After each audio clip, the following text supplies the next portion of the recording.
안녕하세요. 김태훈의 현명한 투자자 방송 시작하겠습니다. 오늘은 애니젠에 대해서 말씀을 드리겠는데요. 이 애니젠이라는 회사는 펩타이드 바이오 소재를 개발한 회사입니다.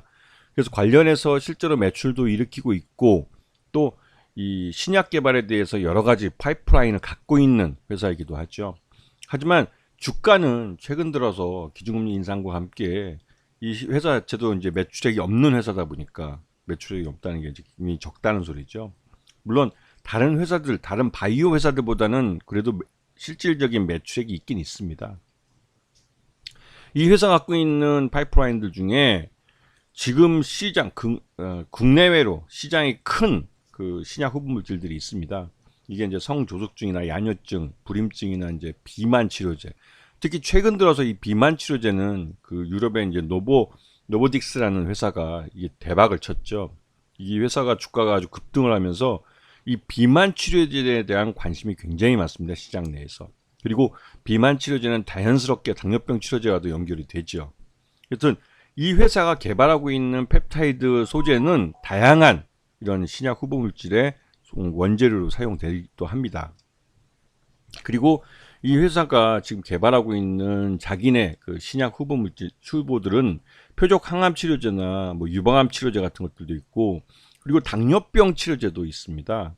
그렇기 때문에 이 회사가 갖고 있는 신약 후보 물질들 굉장히 다양하게 지금 신약으로 개발되고 있는 과정이 있고요. 하지만 대부분 다 전임상 단계에 있고 임상으로 진출한 것은 유방암 치료제 하나가 유일한 그런 상황입니다. 자, 이 회사가 갖고 있는 의학용 펩타이드 소재와 연구용 펩타이드 소재를 놓고 봤을 때 이번 반기 기준으로 봤을 때는 역시나 연구용 펩타이드 소재가 더 많습니다.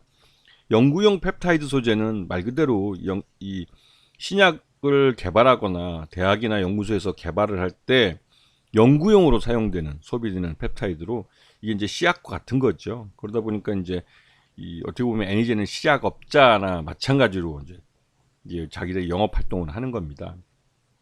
그러니까 이 신약 후보 물질로서보다는 연구를 위한 소재로서 사용되는 거죠. 자, 이번 반기에 실적을 기준으로 봤을 때 작년에는 56억을 기록했지만 올해는 33억으로 매출 외형도 더 줄었고요. 영업 손실은 그에 따라 더 늘어났습니다. 그래서 26억을 지금 기록하고 있고 단기 순손실이 반기에 35억을 기록한 상태죠. 굉장히 나빠진 상태입니다.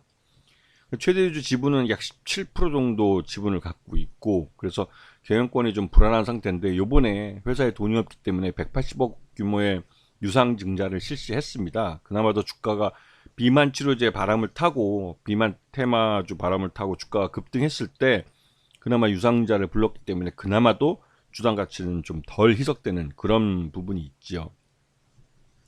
요번에 유상증자를 보면 141만 주를 하게 되고요. 요번에 가격은 12,800원이니까 지금 현재 가격보다는 훨씬 더 싼 가격대입니다. 그리고 무상증자도 함께 220만 주를 하게 돼서 주당 가치가 굉장히 많이 희석되는 그런 결과를 가져올 가능성이 크죠.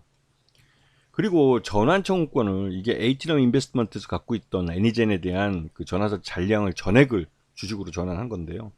이게 그 보도가 나오기는 그 애니젠의 미래를 긍정적으로 봤기 때문에 이 주식으로 전환했다고 그러는데 사실은 이거를 그 말 그대로 이제 이 원리금을 그러니까 콜옵션을 행사해가지고 그러니까 풀옵션을 행사해서 원리금을 다시 상환해 달라 요구를 하면 애니젠이 솔직히 그런 현금이 없습니다. 상장하고 지금까지 공모자금이나 그 중간에 전환사채를 발행했던 것들 대부분 다 연구개발비로 소진해 버렸기 때문에 이번에 180억을 유상증자를 하는 이유도 보유하고 있는 현금이 많이 줄어들었기 때문에 이를 보충하고 연구개발비를 마련하기 위해서 유상증자를 하는 겁니다.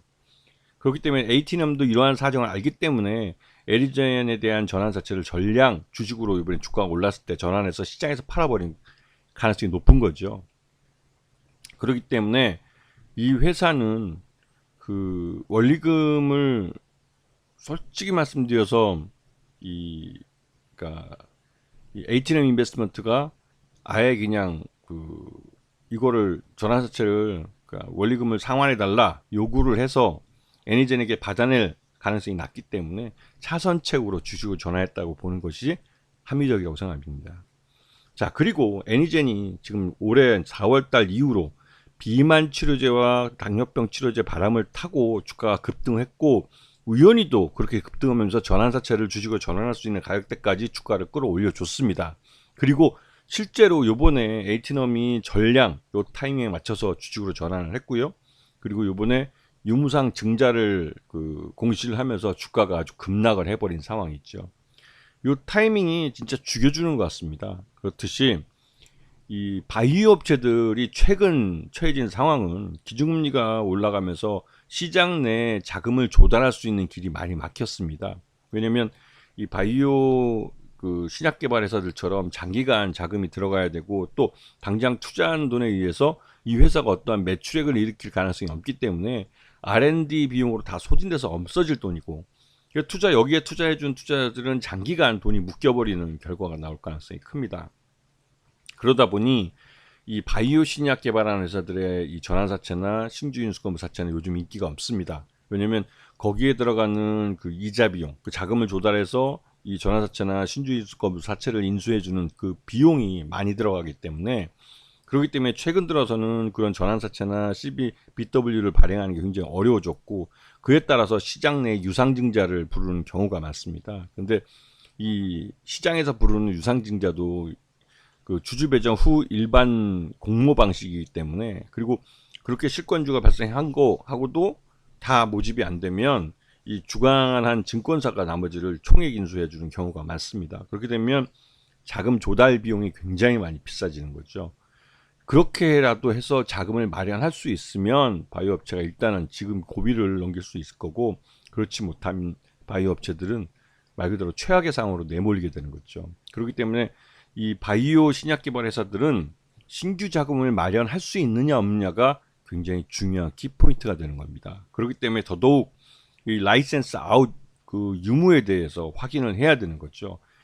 이 라이센스 아웃을 할 경우에는 마일스톤으로 꾸준히 들어오는 돈들이 있습니다. 그렇게 해서 버틸 수가 있지만, 그렇지 못하고 R&D만 하는 회사들은 라이센스 아웃을 하지 못했기 때문에 말 그대로 한계까지 내몰려 버리는 거죠.